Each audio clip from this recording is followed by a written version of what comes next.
मी मांडायचा प्रयत्न करत होतो. आपण दुधाबद्दल बोलत होतो. दुधाच्या शेतकऱ्यांचं काय म्हणजे आजकाल असं झालं ना, म्हणजे गाईच्या बद्दल वेगळीच चर्चा देशात आपण ऐकतो. म्हणजे गाईचं दुधाबद्दल बोलत नाही. गाईचा व्यवसाय हा तोट्यात आहे असं मला वाटत नाही, कारण ह्याचं कारण तुम्हाला सांगतो. मी कोल्हापूर आपण नाही, फक्त ना म्हणजे मला तुम्हाला मी- विनयजी ना तुमच्याकडनं कोल्हापूरबद्दल नाही, मला एक पॅन महाराष्ट्र चित्र तुम्हाला बघूया ना मी आपण. देशाचं सुद्धा उदाहरण सांगेन की देशात आज 5% अर्थव्यवस्था ही दुधात येते. हां. साधारण 8 कोटी लोक ह्या व्यवसायावर अवलंबून आहेत देशातली. आता हा विचार ज्या वेळेला करता तुम्ही किंवा दुधात आपण कुठं होतो, सगळ्यात जास्त पशुधन भारतात आहे. कारण पारंपरिक श्रीकृष्णाच्या काळापासून आपण पशुपालन करणं आणि गोमातेला माता मानणं, गाईच्या पोटात 33 कोटी देव आहेत असं म्हणणं, म्हणजे पूजतो आपण, अशी एक संस्कृती आपली चालत आलेली आपण बघतो. पण उत्पादकतेच्या बाबतीत आपण नव्हतो. आता वर्गीस कुरियननी 70च्या दशकामध्ये व्हाईट रेव्होल्यूशन ऑपरेशन फ्लड त्यावेळेला घेतलं आणि प्रचंड काम त्या 38 वर्षामध्ये 28 वर्षामध्ये झालं. मला वाटतं 1998ला पहिल्यांदा असं अवस्था आली की आपण जगात सगळ्यात जास्त मोठा दूध उत्पादक देश त्या ठिकाणी झालो. आणि त्याच्यानंतरच म्हणजे हा जो आता आपण जागतिक दूध दिन साजरा करायचा म्हणतो 1 जूनला, ही जी सुरुवात संयुक्त राष्ट्रांनी कधी केली ती 2001ला हा दिवस साजरा करायचं ठरलं. बरोबर. आणि त्यावेळेला त्यांच्या सगळ्या जगाच्या लक्षात आलं की दूध हे किती मानवी जीवनासाठी आवश्यक आहे, त्यात किती पोषण मूल्य आहेत. पण मला तुम्हाला सांगायचा मुद्दा होता की 2001 आणि 2026 ही जर तुलना भारतातल्या दुधाच्या उत्पादनाची तुम्ही करायचं ठरवलं तर आपण 81 दशलक्ष टनावरनं आज 239 दशलक्ष टनापर्यंत पोहोचलो. म्हणजे एवढी मोठी उत्पादकता आपण वाढवली. म्हणजे शेतकऱ्यानं भारतातल्या हा व्यवसाय म्हणून स्वीकारला.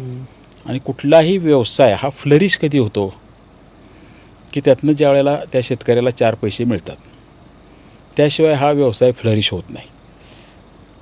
आणि म्हणून मला आपल्याला सांगितलं पाहिजे की तुमचा जो प्रश्न आहे की ऑर्गनाईज सेक्टरमध्ये जिथं चांगलं काम झालं, म्हणजे उत्पादकांच्या संस्था निर्माण झाल्या, मार्केटिंग नेटवर्क चांगलं निर्माण झालं, तिथं थोडीशी चांगली परिस्थिती बघायला मिळते. आजही गवळी पद्धतीनंच ज्या भागात व्यवसाय केला जातो किंवा दूध मार्केटमधल्या दरावर अवलंबून बांधिलकी न ठेवता दुधाचं संकलन जिथं केलं जातं तिथं थोडी वेगळी अवस्था आपल्याला बघायला मिळते. आता उदाहरणार्थ सांगायचं म्हटलं तर मध्य प्रदेश. आता मध्य प्रदेश एक असं राज्य आहे की जे मला वाटते देशात दुधाच्या उत्पादनात 3ऱ्या क्रमांकावरचं राज्य आहे, पण ऑर्गनाईज सेक्टर 0 आहे. अच्छा. आपल्या देशात म्हटलं तर UP 1 नंबर, सगळ्यात जास्त उत्पादन असणारं. महाराष्ट्र 6 नंबरला आहे. पण सगळ्यात ऑर्गनाईज सेक्टर त्यातल्या त्यात महाराष्ट्रात आहे. आणि मग सहकाराची आपल्याकडे परंपरा ते सहकार सगळ्यात करतात. चांगला सेक्टर गुजरातमध्ये आहे, कारण ती ऑपरेशन फ्लडची सुरुवातच तिथं झाली. हो. आता मुंबईमध्ये दूध ऑर्गनाईज सेक्टरमध्ये कधी आलं, म्हणजे तुम्ही जर दुधाचा प्रवास कधी बघितला, मला आठवते माझा आजोळ मुंबई, तर आम्ही जे बघायचो ना त्या 250 ml बाटलीत दूध मिळायचं. हो. आणि माझ्या घरी समजा 2 लिटर दूध येणार असलं तर मला ते 8 बाटल्या बसणारा कॅन असायचा. तुमच्या घरी समजा अर्धा लिटर येणार असलं तर 2 बाटल्या बसणारा तो कॅन असायचा. त्या कालच्या बाटल्या द्यायच्या आणि नवीन घेऊन यायच्या. प्रत्येक 400-500 मीटरवर आरेचे स्टॉल होते. हा, पत्र्यासारखं कव्हर असायचं. ह्या काळातनं आपण आज पिशव्यांमधलं दूध घरात यायला लागलं. ती पण ही सुरुवात वारणानं केली. म्हणजे 80-81ला पॉलिथिनमधनं दूध विकणं आणि नायक्रोम नावाची एक कंपनी जी पुण्याच्या एका मराठी उद्योजकानं सुरू केलेली, त्याला पहिली संधी दिली आम्ही. ती कंपनी टेट्रा पॅकनं नंतर प्रचंड पैसे देऊन टेक ओव्हर केली पॅकेजिंगमधली. म्हणजे ही मूळ टेक्नॉलॉजी मराठी म्हणतात. हां, टेट्रा पॅकची. अरे ही इंटरेस्टिंग माहिती देतात. ती आम्ही इंट्रोड्यूस केली वारणेनं. आणि पॉलिथिनमधलं दूध पहिल्यांदा वारणेनं आणलं, जे आज सगळ्या देशात स्वीकारलं गेलं. हो. पण मग मला सांगा, तुम्ही एवढे प्रयोग केले, म्हणजे तुमच्या तुम्ही व्यक्तिगतरित्या तुम्ही तिकडे देत असाल शेतकऱ्यांना, दूध उत्पादकांना तिथे मिळत असेल भाव. पण इतर ठिकाणी ही परिस्थिती ना, जिथे जिथे दूध संकलन चांगलं आहे किंवा जिथे जिथे प्रायव्हेट प्लेयर्स आहेत तिथे होतं आहे की जिथे किमान सहकारी क्षेत्रातली महत्त्वाची नाव अहिल्यानगरमध्ये काय होतं तुम्हाला सांगतो की दुधाचे 2 काळ असतात. एक आपण त्याला फ्लश सीझन म्हणतो की ज्या साधारणपणे नॅचरली गाई वितात. नॅचरली साधारण हा जो थंडीचे दिवस येतात आपले ऑक्टोबर, नोव्हेंबर, डिसेंबर, जानेवारी, आणि त्यावेळेला एकदम दुधाचं उत्पादन वाढतं. आणि लीन सीझन जो आपण म्हणतो तो साधारण आता उन्हाळ्याच्या काळात असतो. म्हणजे मे एंडला तो सुरू होतो. मे, जून, जुलै, ऑगस्ट, सप्टेंबर ह्या 4-5 महिन्याच्या काळात एकदमच दुधाचं उत्पादन कमी असतं. आता रेग्युलर जो सेल आहे दुधाचा तो तेवढाच आहे. म्हणजे रोज आज मुंबई मार्केटमध्ये समजा 50 लाख लिटर दूध लागतं, तर तेवढं 50 लाख लिटरच होऊन लीनमध्ये पण लागतं आणि फ्लशमध्ये पण लागतं. समजा मुंबईला रोज श्रीखंड एवढं लागतं, पनीर एवढं लागतं, दही एवढं लागतं, पण ते लीन आणि फ्लशमध्ये बदलत नाही. मग हे फ्लशमधलं जादाचं दूध काय करायचं, तर ते पावडर बटरमध्ये कन्व्हर्ट केलं जातं, कारण साठवून ठेवायला दुसरा मार्ग नाही. आणि पावडर बटर ही कमोडिटी आहे. पावडर बटर हे तुम्ही रिटेल सेलमध्ये तुम्ही विकू शकत नाही. मग जिथं दुधाचे दर कमी आहेत संकलनाचे, समजा UP-मधले दर कमी आहेत, बिहारमधले दर कमी आहेत, तिथल्या पावडर बटरचा दर आणि महाराष्ट्रातल्या पावडर बटरचा दर ह्यात फरक आहे, कारण दुधाच्या इनपुटमध्ये फरक आहे. याचा फार मोठा परिणाम दुधाच्या व्यवसायावर होतो. रेग्युलर आज मुंबईत बाबा आम्ही 70 रुपयानं दूध घेतोय, पण उत्पादकाला मात्र 56 रुपये मिळतात. हे आर्ग्युमेंट एकमेकाशी जोडत असताना असे काही प्रश्न व्यवहारी त्या ठिकाणी तयार होतात.